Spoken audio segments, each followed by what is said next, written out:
What does it take to go from white belt to world stage? Team Canada's Mike Blom, a third-degree black belt, unpacks the mindset behind the mat today. How respect, routine, and relentless drive shape true champions. Listeners, I am here with Mike. Now, Mike is my ninja friend, and to be honest, this is our second time recording this episode, which is a little funny because the last time we were in the middle of it, and all of a sudden, vroom, my power went out. So, try number two. Here we go. Mike, welcome back to the podcast. Welcome. I wanted to test out my ninja blackout abilities, and apparently it works. So there It we go. worked 100%. And I was telling Mike before, my office is totally blacked out, all the windows and everything, so that I have like sound and light perfection as much as possible. And so when the power went out, I literally was completely in the dark. Nothing was on. And I was like, oh man, I hope my office floor is clean and I'm not tripping over anything on the way out. Oh, anyways, Mike, welcome. And how about we start with you giving us a little bit of background with like where did you start with martial arts? Like what got you into it? How old were you? Let's go. Oh, well, definitely before I officially started, just like any kid running around, watched like Ninja Turtles, the show, the movies, all that kind of stuff. And I'm pretty sure Power Rangers came out either right about the same time or just before I started. So that was a huge thing. I was like, that was a big inspiration. So of course back then it was, well, I want to do karate because that's all everybody knew was karate. And Yeah. my dad was looking through the yellow pages, and yes, I'm that old.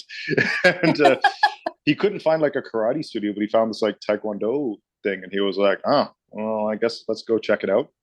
And we went and saw a bunch of guys punching and kicking and doing all these cool things. And I'm like, my dad's like, "You want to do that?" I'm like, "Yeah, yeah, I do." And so that was when I was about eight, nine, somewhere in between there, and basically been doing it ever since. So yeah. Okay. Now, this might be a strange question because all I know about martial arts is from watching those kind of movies or like Jackie Chan and Bruce Lee and Jean-Claude Van Damme and like all these things.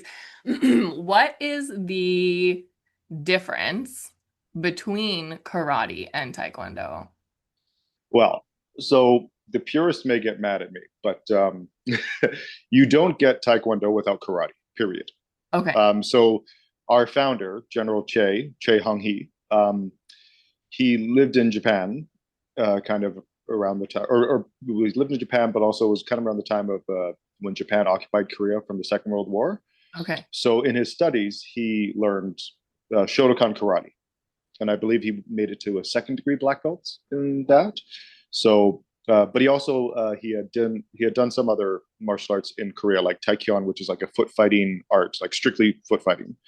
Um, so he had that, and he had karate. And once after the occupation was finished, he wanted to teach martial arts to you know he like I said, he was in the military, so he wanted to teach it to his soldiers.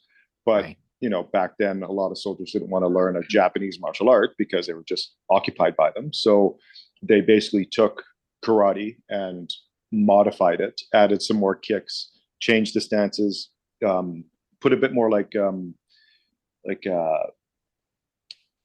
little more kinesiology into it.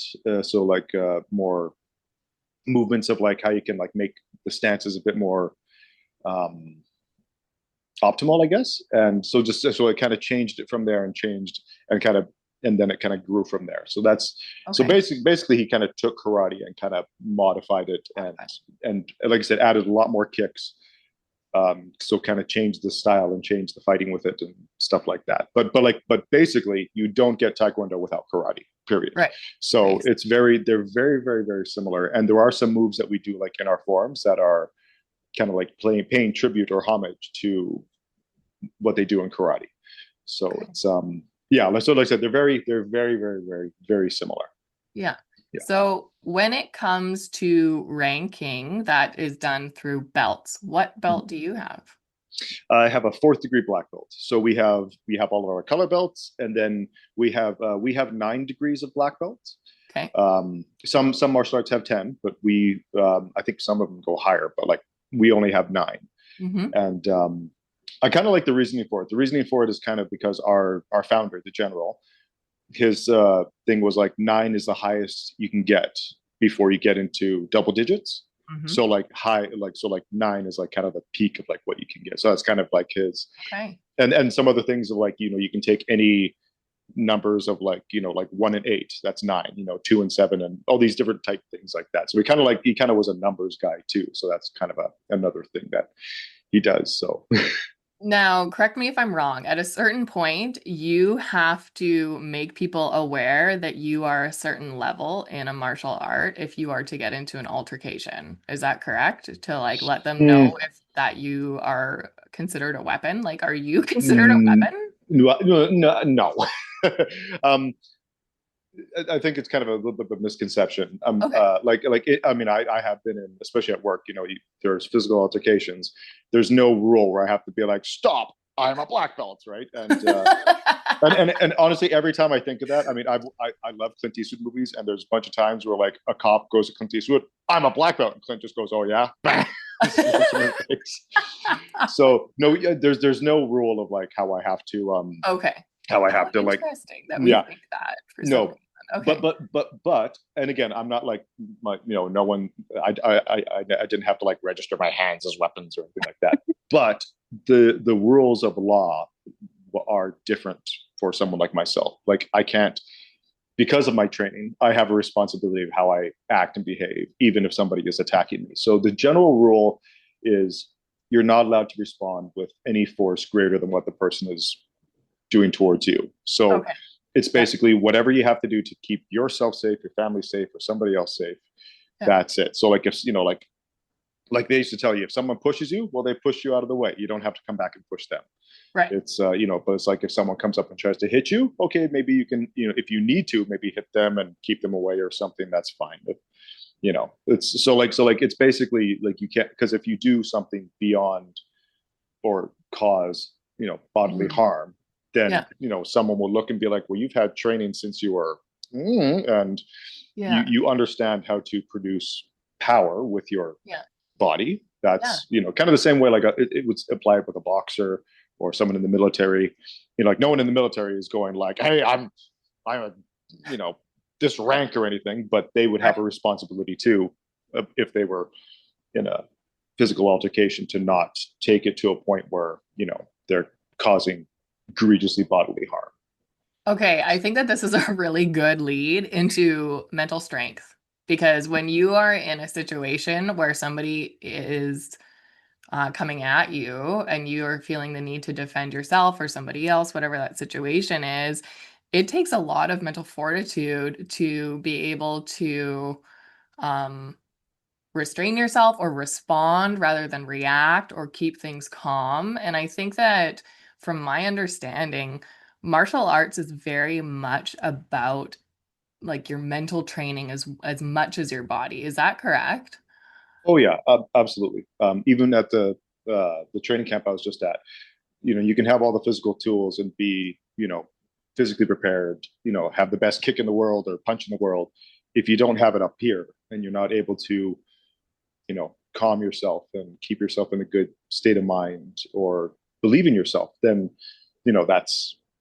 that's really where you know kind of what separates the people that can do it at a very high level, or Hmm. just or and like I said, just in different situations, especially when it comes to like um anything involved in the street. I mean, street fighting, or like, and not that I've like been in like street fights, but I was like, gonna say Street Fighter, yeah, I that know, old right? school game. Yeah, but I mean, street altercations are not fun. I No. have I have never ever, I haven't had many. Luckily, most of the time I can just talk to the person and you calm everything down and you're good to go.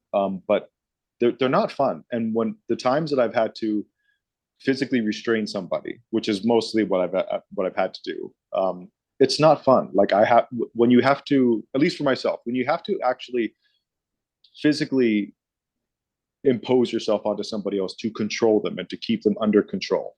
It's not fun. The entire time you're like, what the fuck? Like, why do I have to do this? Like, and it's not, I've never come away being like feeling accomplished from that. Yeah. It's always been like, what the fuck just happened? Like, how did Hmm. it get I mean, yeah, like I said, you deal with someone that had maybe a mental health issue or something. So it's, I could have talked to them all day long. It doesn't matter. They were still going to respond the way they responded. Yeah. But it's not fun. Hmm. And it's not something that's enjoyable. So there's never been a time where I've been in a situation, even if I'm really angry at the person, where I'm like, oh, I want like it's kind of just like, holy shit, how did we Yeah. get here? And again, it's not a lot of times I apologize. I have the person down. I'm like, dude, I'm sorry. You left me no choice. And Yeah. even the person is kind of like, yeah, I know, I get it. And then you're like, all right, we got to wait for the cops now. I know. And it's just, so it's not a fun experience. Hmm. Like competing and doing all the other stuff, and doing that stuff and doing it because I enjoy it. That part's fun, but like Yeah. doing it for real, it's not an enjoyable experience. And so I've never felt the desire to like Yeah. hurt somebody. Yeah. Also because I've never had anybody really come at me where it's life or death. So Yeah. it's yeah. So I think that martial arts really is one of the few sports that does put as much effort into mental training as it does physical skills. Mhm. Most other sports, the coaches really aren't even necessarily that aware of Mhm. mental training. It really is just skills, skills, skills. And so I mean, my daughter went into karate when she was like 7, right?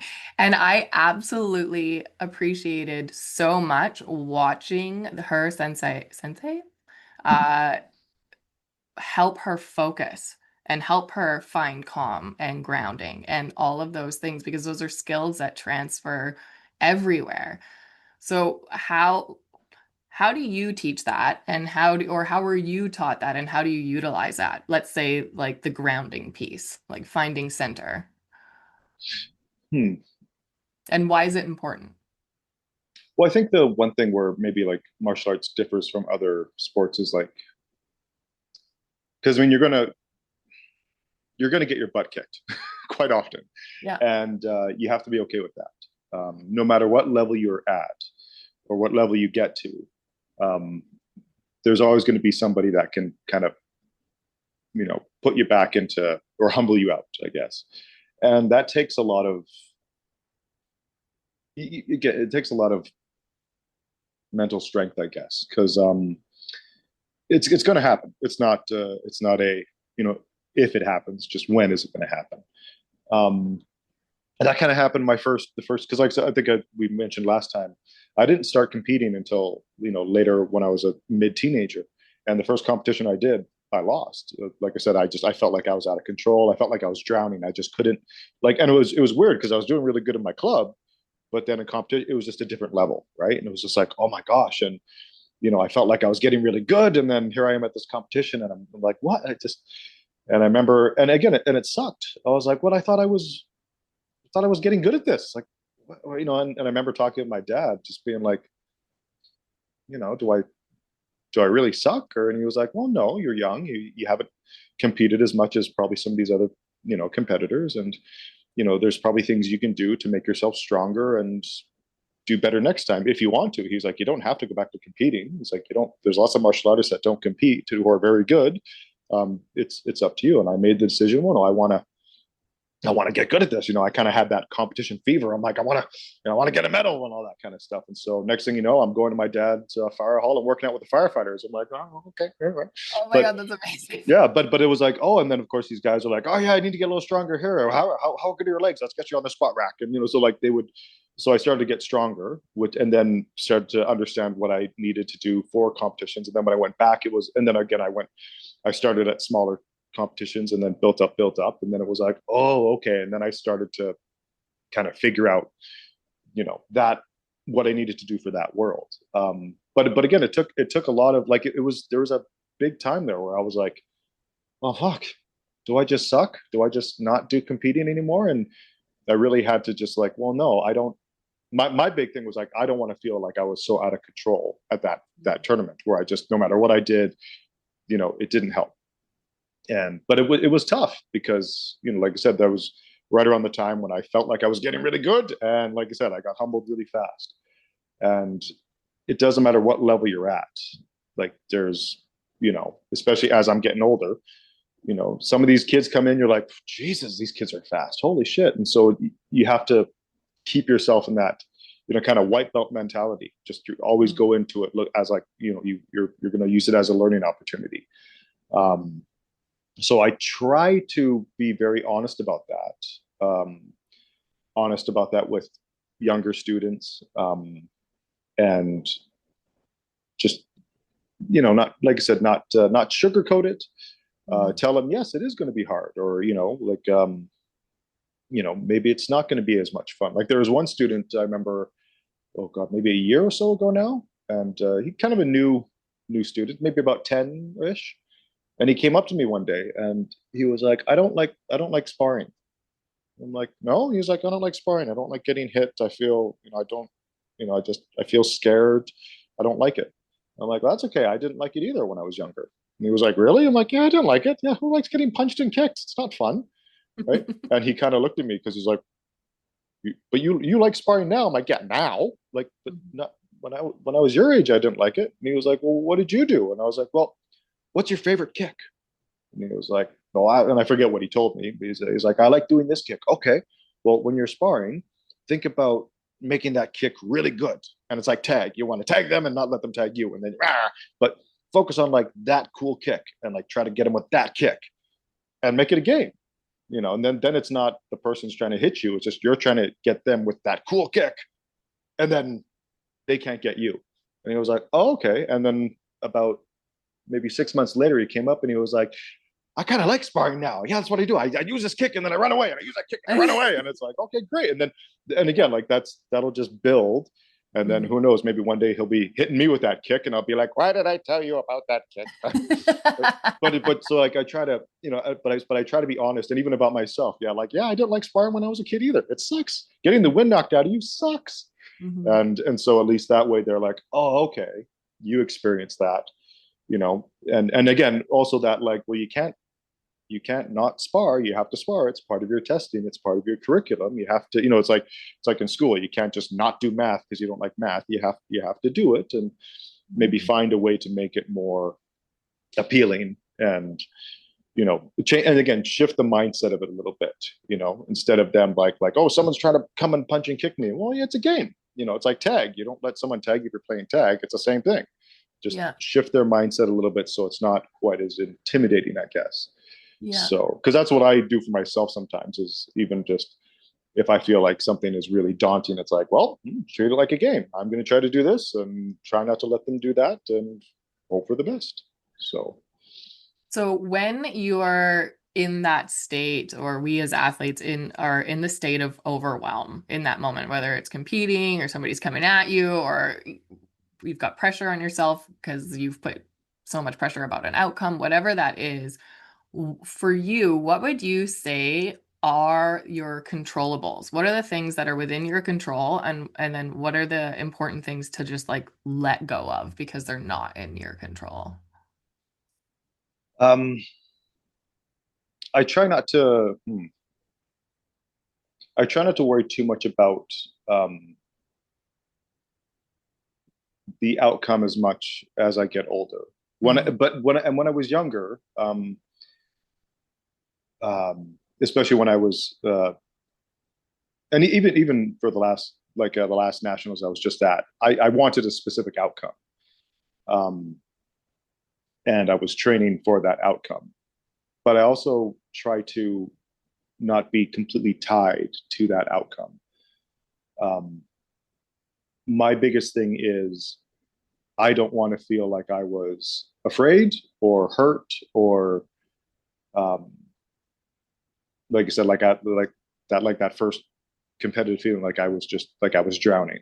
I want to feel like I'm in some type of control of what is happening, and therefore trying to control the outcome. But I mean, just like in any sport, maybe there's a bad call, maybe there's you know, a bias of a judge or something. I mean, I've had situations like that happen where you're just like, are you what? And I try to just, as long as I feel like I've done the best that I could do, and that I wasn't, scared or afraid, or just doing what I thought was just enough to win, and just as long as I know I'm doing the best that I can do, everything else is going to kind of fall into place.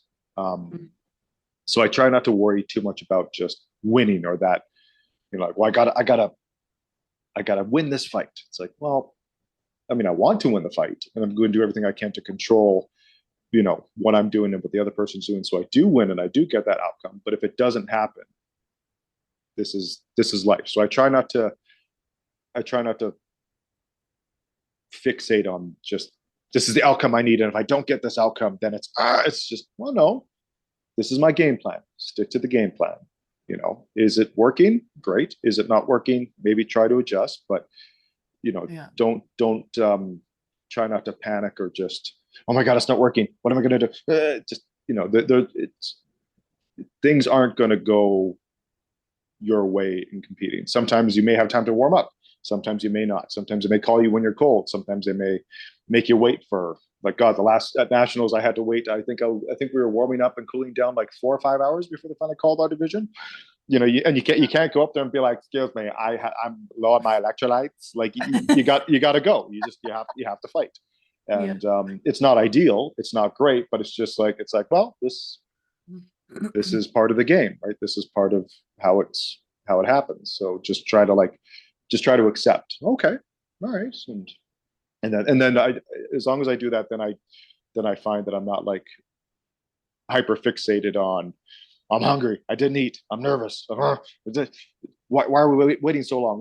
It's just focus on what you want to do, fight how you want to fight, perform how you want to perform, and then and because I've had that before where, like, I've been very proud of how I fought, and I've lost, but I feel good about how I fought and how I performed. So it's like, okay, well, I didn't win that one. That's not the outcome I wanted. Okay, evaluate what happened. If someone had the footage and I can go back and look at what I did, what can I do differently? What can I do? And just kind of embrace the process. I mean, again, it sucks when you lose, but Yeah. I've kind of accepted it's going to happen. And sometimes when I have lost, that's where I've really learned the most. Because it's like, oh, I should have done, okay, okay. Like I said, sometimes you got to take a bunch of ass whoopings before you can give them. Yeah. It's like any other, like, I forget who said it, but, like, what's the one thing that a lot of these professional athletes or, you know, people that are very successful have over you, and that's failures. They failed way more times than you did. And so, like I said, it's one of these things where, like, I know I'm not going to be able to just walk into a tournament and just win it all without any struggle. I mean, if I did, there's something seriously wrong. Like, there's got to be that struggle, and I feel like, especially for athletes, if you don't have that struggle, you can't really grow. Like, there's got to be that, even like I said, for that kid, he's like, I don't like sparring when you're a kid. That's a struggle. You get over that struggle, and then that'll transfer into whatever else he wants to do in life. But, like, there's got to be that little struggle. And like I said, that first competition I went into as a black belt, it was a competition that was a little bit higher. It was a bit more mid-level than I should have started at. I wasn't prepared, and I was like, oh shit, but I learned and kind of had to go back to the drawing board. But again, there was that struggle. I didn't just go in and, like, oh yeah, I win, I should, like, do. No, it was a struggle. And I really feel like that struggle is where you really, get forged and see what you're made of. It's like, you gotta kind of get beat down a little bit. And also, it's a bit of a test of, do you really want to do this? Yeah. Because, yeah, it's going to be hard. And yeah, it's easy to be like, I love this when you're winning. But the times when you lose and you're like, okay, well, I'm going to come back and I'm Yeah. going to keep on doing it and keep on going and keep on, you know, trying to come back. And, like I said, I mean, like, coming back for the last nationals, I really wanted to win. I really wanted to get back and prove that I could do it and that I'm not too old and everything else. That I really, really, really wanted it. And I was working my ass off for it, but I would have accepted if it didn't work. And if I had lost and didn't make the team, I would have been like, well, okay, I gave it all I could. Hmm. At least I have the opportunity to give it another shot, and it didn't pan out. Okay, and I would have been fine with that too. Just been like, okay, then you move on, look for the next battle down the road. So I hope this makes sense. I just, you have to have that struggle. You have to have that. It's not, if it just comes easy. I don't know if that, because again, at some point you're going to run into that struggle or run into that other person where you're like, oh my god, and if you haven't had anything to overcome. Well, how are you going to overcome it when it happens? Hey there. Quick pause to say thank you. If you're listening right now, you're already a part of something powerful. We're here to help young athletes and their families build grit, resilience, and purpose, and your support makes that possible. Did you know that over half of podcast listeners never hit follow? That one click actually helps us grow, get bigger, and reach more people who need to hear this. So if you're enjoying this episode, please hit follow or subscribe. It's free, it takes a second, and it really does mean the world to us. Now, back to the show. There is no such thing as failure. It is an opportunity to look and say, okay, exactly what we said. Watch the game tape. Where can you improve? How can you see something a little earlier, move a little quicker, or, be in that position early. And then the other thing is I loved how you said that you can still you can lose a game and still walk away with your head held high if you Mhm. know that you left everything there. And that is hard. I work with these youth elite athletes, and outcome is so much on their minds. And I remember that. I remember being like, we need to win. and and then I remember the feeling of losing and how much that just like ignited a fire in me to get back out there and just annihilate it the next time and work that much harder in practice. And so I walk with these athletes through kind of like, 'cause I try and name things that we can control to kind of give them something tangible to hold on to, right? And the first thing is effort. If we go in there and we give it a 5 out of 5 out of effort, we leave everything on the floor or in the pool or on the field or whatever. And then we know that there was not one drop left in the tank. You can feel good about that. The next thing is attitude. Did I show up with a shitty attitude?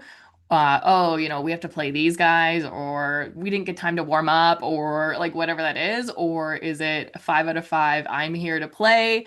Let's do this. I've trained for this. Preparation. How were you prepping for your competition? Like 24 hours before? Were you eating properly, hydrating, sleeping? Like if you're putting in all the intentional effort into preparing the best you can for what's coming, then you can stand with more confidence because you've done the work beforehand. And then the other thing that I love that you said too is focus. What are you focusing on? You got that kid to focus on his kick, Mhm. right? When we're going into competition and we're like, okay, I need to do this and this and this and not do this and this and this. All of a sudden, when you focus on everything, you're focusing on nothing. Mhm. So, what are you a beast at in your sport? Focus on one thing. There you go. Everything else will calm. Mhm. And then tying in something that you said kind of actually at the beginning of the podcast is self-talk. You said that you have to believe in yourself. Mhm. And that comes through self-talk. What are you saying in your head? Like, how are you talking to yourself? At the end of the day, by the end of this life, we hear our own voice more than anybody else's. Mhm. So, how are you talking to yourself? You know? Um, there's a lot of profanity. Kidding. No, when my big thing is just is and it's kind of when I say this, I don't mean it literally. It's just kind of a mantra that I say, and no matter what the outcome is, as long as I have this kind of mantra and this mindset, then it's my truth and it's real. But it's just my whole thing of my thing is just no one can beat me. Just no one's Mm, going to beat me. No one's going to beat me. No one's going to beat me. And what that means is not that I'm not going to lose.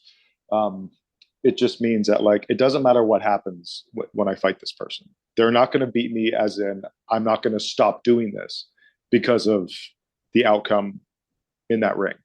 Like I'm going to go in, like you said, give everything I have, try to do what I want to do, try to make my style work against that person, and doesn't matter. Like I said, doesn't matter what happens or what they do or if they hurt me or whatever, they're not going to beat me. You're not going to beat me. I'm gonna keep coming back, or I'm gonna keep on going, or keep coming forward, and just so that's my thing of just like you're not going to beat me.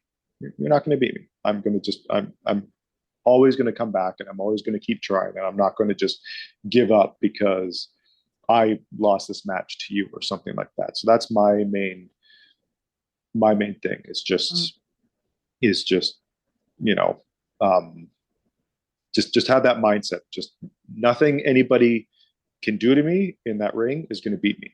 It's just I'm, just nope. I'm gonna, and like I also do like little like especially when I come in and they have all the mats and kind of the rings all laid out. I just go and I kind of pace around the ring a little bit, just kind of like just walk by and just pace and pace and pace, just like this is where I'm belong. So I'm supposed to be here. I'm going to come back here. This is, just these things to kind of just get and start to move around a little bit, just feel the mat on my feet and just move, move, move. And then when I'm in there, it's like, yeah, I've been here already. And again, no one's going to beat me. I'm going to come back to this ring no matter what. And it's just, so that's one of the biggest things that, I have for myself is just like, I don't care who it is. You're not going to beat me. You may kick my ass, but you're not going to beat me. Like, so like that. And so that way I constantly have that thought in my head. And again, it's true. Yeah, you can kick my ass. That's fine. I'll get back up and I will come back. Yeah. And so then it kind of becomes okay, don't worry about, I'm going to lose to this person or this person's going to beat me or I could get hurt. It's just like, well, I'm going to do everything I can. And at the end of the day, you're going to know you're in a fight with me. Mm-hmm. And then and then everything else is just, like I said, now I'm not worried about like, I got to win. I got to beat this person. I got to just, you're not going to beat me. And then and then I find that kind of just makes me just like, okay. And then I can just focus on what I want to do. This is how I want to try to attack the person. This is how I want to hit the person. If they do this, I'm going to try to do this. And then it's like, okay. And then I can kind of think a bit clearer because I'm not worried about, I have to win and beat this person. It's just, they're not going to beat me. Even if someone's like, oh, wow, did you see how that person did? Look at that person. That person's really good. Yeah, not going to beat me. And then, so that just keeps me grounded. Yeah. So, yeah, even if I take a butt whooping. Well, I love that because there is a total difference in that. Like, kind of like, losing a fight or being beat, like those are just they're two totally different things, and you're holding them separate. And a piece of that too that I'd love to hear you talk on is a bit about that. Like, it sounds like you have a routine, like before each competition, before each fight, you're doing like the same thing. Is that correct? That you're doing kind of like the same thing every time in routine to help you get into that flow and that rhythm?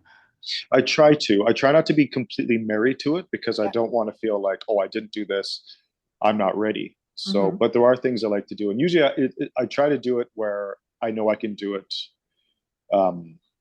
without like a time constraint. So like, so usually, like I said, I'll go with some competitors or some people that are organizing the tournament. And then once they have all the mats laid out, I could just walk in on my own and be like, okay. And I can do my little kind of ritual walk around and feel everything from there. So little things like that, but nothing that I have to like, nothing that I have to do, or like, if I don't do this, I'm going to feel, you know what I mean? Yeah. So. And why do you think that is important? Well, I think because it's the familiarity of where you are, and just trying to make it like, I know what this is, because a big thing for me is like, if I'm going somewhere and I don't know exactly what's going to happen, you get anxious. You're just like, and so to be able to just kind of go and just, okay, I've never been in this stadium before, or this gymnasium or whatever. It smells different. It's weird. The mats come out. Oh, I know the smell of those mats. As soon as I put my feet on them, I'm just like, okay. And then and it's just all of a sudden it's like, this is just like, the training hall I train at, or this is just like, and then it just is kind of like, this again. And then move around, like I'll stand in a different position. Like, okay, if I'm in this part of the ring, this is what this looks like. If I'm over here, this is what this looks like. And I just kind of move so that once I'm competing and I'm moving around and fighting, it's not like, where am I? This is all new. It's like, no, I know where I am. That's where that is. That's where this logo is. And that's where, okay, this isn't. So it's not like I'm in a completely new, unfamiliar place. It's just like, yeah, I know. And then I can just visualize in my head kind of what I want to do. And it's not like, it's not some scary place where I don't know what it's going to look like. I know what it's going to look like. And I can kind of just focus on doing my ninja stuff. My thing, yo. Yeah. Amazing. Okay, so you have a competition coming up in October. What is it? It is the ITF World Championships, so International Taekwondo Federation, and It's in Porek, Croatia. I hope I said this name of the city right. Croatia, Yeah. amazing. Yes, which is it's a big just a big thing. I've always been a huge fan of Mirko Krokop. The fight he was in Pride, K1, UFC. He was famous for his left high kick. He'd left kick people, and it just so I just having so like I said, getting back to competing and going to Croatia where he's from. I'm just like, oh my god. So That's so yeah, neat. Okay, and you're representing Canada. yes. That how absolutely phenomenal. Like I just think that's so cool that you get to go and represent our country and do your passion and your art. Uh Tell us a little bit about what the process is for you to like win or be chosen to compete for, and then what does it look like for you getting there? Well, they had changed it so back because of when I was on the team back in like so kind of my chunk of time in my younger years was kind of about 2008 to about 2013 was Yeah.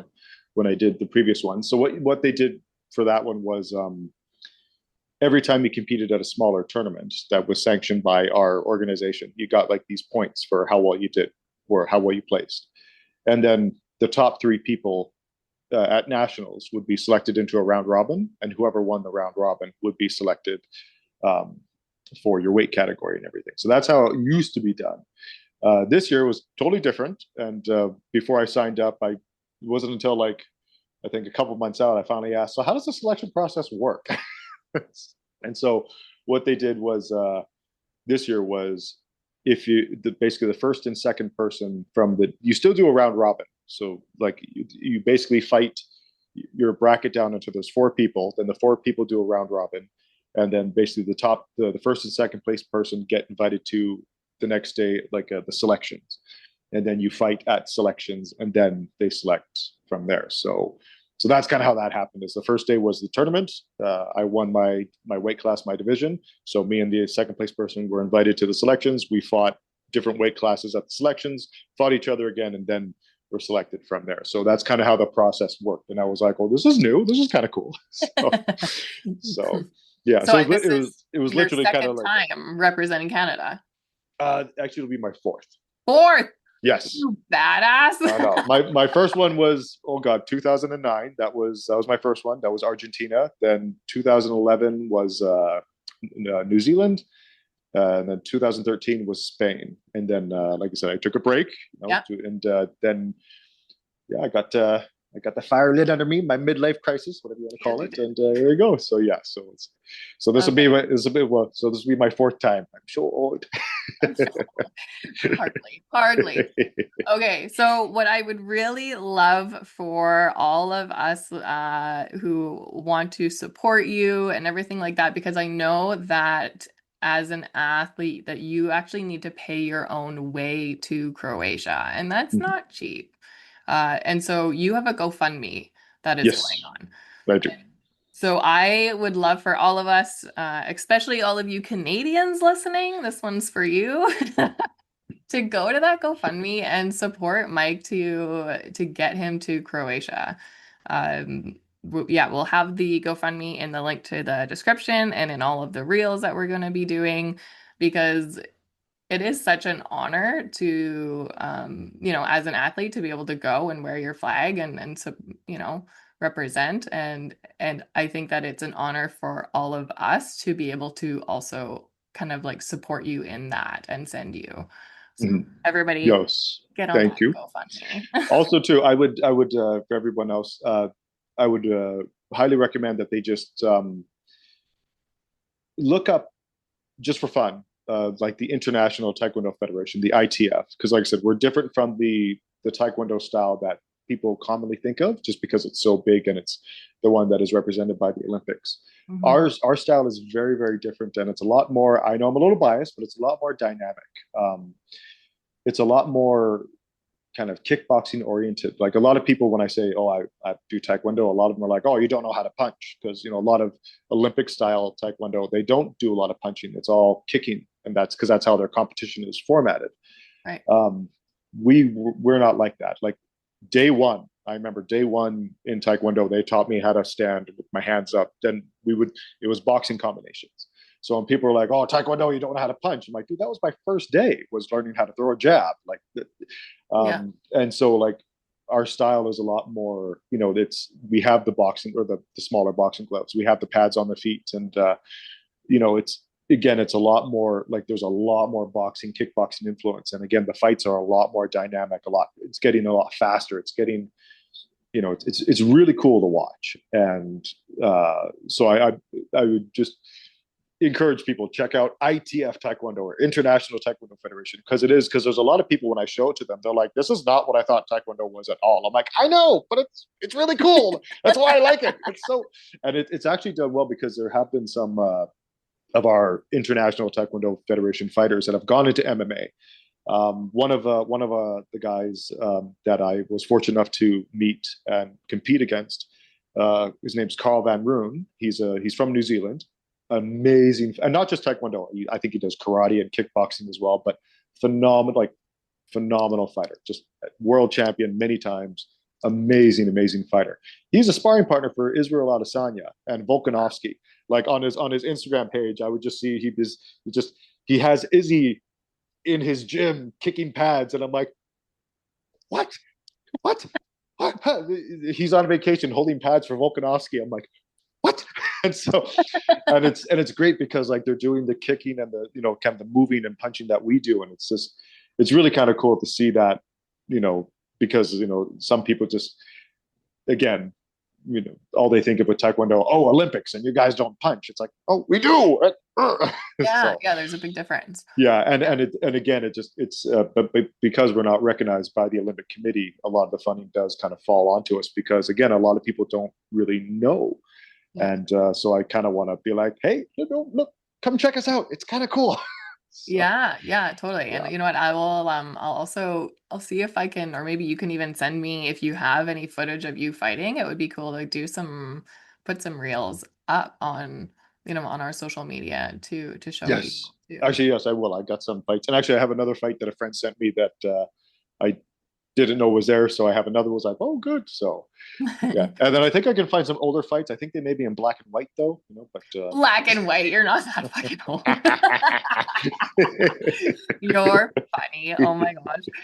Like, is yeah. there anything that you think that we are missing, or anything that kind of comes to your mind that you would like to share with youth athletes or coaches or even their parents before we close out today's episode? Maybe just when when I was doing martial arts, I think I kind of touched on this last time. Is I didn't start off competing really when I was younger. I know, like you said, like some athletes, once they get into a sport, they jump into competing right away. And I did a couple competitions when I was younger, but I just, when I was younger, it was just kind of boring and everything, and I was just kind of. Hmm. So it wasn't really until, like I said, my mid-teens that I really kind of got that competition bug, and then really became, obsessed with competing and wanting to get better. Mostly, I think it was just I wanted to be. I knew it was a challenge, and it was something that was going to make me a better competitor and martial artist in general. And so I kind of saw it as now it's the right time for me to pursue this. And again, I wanted to, get onto Team Canada. Like now, it means a lot to travel to another country and have your flag on your back and represent. It's amazing. I'll always be very honored that I got to do that and get to do it again. But like I said, I didn't start off competing, and like I said, until later on. Kind of, some people would argue, quite late. And sometimes some athletes, that's what it takes. They need to settle in. Like I said, for myself, I needed to settle in. I wasn't born very gifted physically. I had to really work at it. I think I told you my dad brought home a stretching machine, and I had to use it to get more flexible, because I wasn't very flexible. I had to learn how to, you know, kick higher and get stronger. And Yeah. so, there was a kind of a period where I had to develop myself, and then get into competing. And then like I said, I really took off with competing. So sometimes it takes, sometimes it's not, I can see, even with some students in the club where I teach right now, some students are like, I don't want to compete. I don't want to. And it's like, okay, that's fine. But maybe at a certain point later on, they'll just be like, nope, now it's changed. Now I want to compete. Now I want to go and I want to test myself. Mm. But if it doesn't happen right away, that's totally fine. Just it may, like I said, it may just take a little time for them to really develop, get more confident, kind of figure out, that they really have a handle on the sport, and then move into competing. Because like I said, like if you would have seen me when I was younger, they'd be like, "Oh, that kid's never gonna be on a team. Are you kidding?" And now here I am, right? But it was it was a little bit of a later path, but Yeah. yeah. I love that you're bringing that up because in my head, I have this example. I have a mom who's speaking to me about her son, who is, I forget which martial art it is, but he's 7, and his goal is he wants to go to the Olympics. And he's just like gung ho for it and so excited. And she's like, okay, like let's do this, but and so he's going to training and he does very, very well. And he's really good apparently at like emotionally regulating and grounding himself. But when he gets into competition and he's going against other 7-year-olds, the mom said maybe those other 7-year-olds don't actually have as much control and skill as he does. And so they kind of just come out flying, and he gets very overwhelmed by the lack of, I don't know, control, I guess. Mm-hmm. And that overwhelms him to the point of like crying and shutting down. Mm-hmm. But he loves competing and he loves, so it's just an interesting thing hearing this, because here's this young boy who really has these big aspirations and wants really hard to do that. So what would you say to that mom or that little boy? Mm-hmm. Um, that's kind of where I would say use that as kind of that challenge to kind of overcome. And Mhm. again, it is difficult, especially at a young age, because Yeah. I see it myself where there's a lot of, especially when you're younger, some kids don't have the control, so it's very wild and Hmm. very chaotic, Yeah. and that can be very overwhelming, especially when you know competition, even though it should be intense, it should be pretty. There should be a the intensity is normal, but the chaoticness, it shouldn't be so chaotic. Hmm. Um, I do believe, though, if he's experiencing that right now, that actually may actually be a bit of a good thing to get over and done with, because a lot of kids, you, sometimes they don't experience that until they're older, and Hmm. they're like, "Oh my God, I don't know what to do. I've never felt this, or this is never."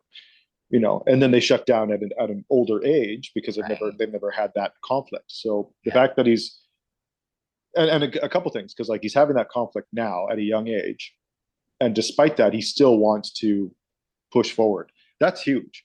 Yeah. I mean, in my mind, that's all I need to know. Hmm. So then it'd be kind of and a little bit kind of similar to like for myself when I first started competing, and you know was fighting these guys that were a bit bigger and stronger. My whole thing was my first challenge was I don't want to get hurt. So I Hmm. kind of developed my style to basically keep the people away from me so they can't hurt me, because that was my thing. Is like I don't want to get hurt. So for him, that could be a way for him to start. Maybe develop a strategy of like, I'm not going to let this chaotic competitor bully me around, intimidate me, or hurt me. I'm going to do these things so that I can, so he can maybe develop these skills to like stay away from this chaotic competitors or Hmm. chaotic environment. Yeah. And then that way he develops that. And then as he gets older, with everything else, the skill and everything else, and then when things become less chaotic and more just about the skill itself, not only will he have the skill to deal with someone if they're chaotic and they're trying to bully him around through intimidation or physical means like this, Yeah. now he's going to have that skill developed at such a young age. So he's going to have the best of both worlds. So I mean, it's difficult now. Like I said, it's easier said than done. But the fact that he still wants to come back and do it, even though he's facing that challenge, that just like I said, find your way to kind of maybe nullify that chaoticness, and then focus on your skill, because like I said, that will pass. He's going to get older, he's going to start fighting people that it's more about the skill. And then again, if somebody tries to be chaotic or tries to bully him through physical intimidation, that's not going to bother him. He's going to be like, yeah, I was dealing with that when I was 7.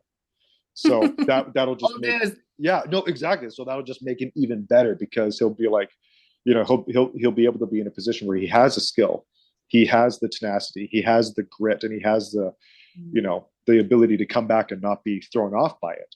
And then if someone tries to be like, "Oh, I'm going to try to be chaotic," people are like, and right, like, so Yeah. that's what, and especially like I said, the fact that he still wants to come in and do it, like that's huge. And one last thing as well, um, if it ever happens for real, it's going to be chaotic. Like Mm. there's no warm up you can do in real life, and so for him to have that struggle now Yeah. in a controlled environment, Yeah. when he's in an uncontrolled environment, it'll like I said, he'll be so far ahead of the game. So that's what I would say, if that makes Oh, sense. I love it. I'm so glad that I remembered and was able to bring that to you. That's so wonderful. Yeah. Mike, you've been an epic guest. And this was your first full Yes, my first one. podcast because we did half one last time. You were awesome. You did. Yeah. And I just want to take a minute to acknowledge you because you have always been somebody that I have felt is grounded and a man of integrity. And whenever I've been around you, you've always made me feel safe in whatever situation. And that takes a strong man. And so I just want to acknowledge you for that because um, youth need men like you to look up to. And so I'm so glad that you are in a place and a space where you have direct contact with youth and you're training them and they get to watch you and you lead by example. So I just want to say thank you for that. You're awesome. Thank you so much. I hope I didn't ramble too much because I know I can go off a little bit. No, the ramblings were absolutely amazing. So for all of you listening, make sure that you hit up uh Mike's GoFundMe page, as well as we both really invite you to explore international Taekwondo and really learn about the sport and watch it and get hyped about it. Mike, I know that you're going to do amazing in Croatia. I'm going to be cheering for you. We all will be. And for all of you listening, until next time, train your mind, build your grit, and forge your legacy. See ya. You've been listening to Forged Youth. New episodes drop every week, so if this hits home for you, throw us a follow and subscribe. Forged Youth, where resilience is trained.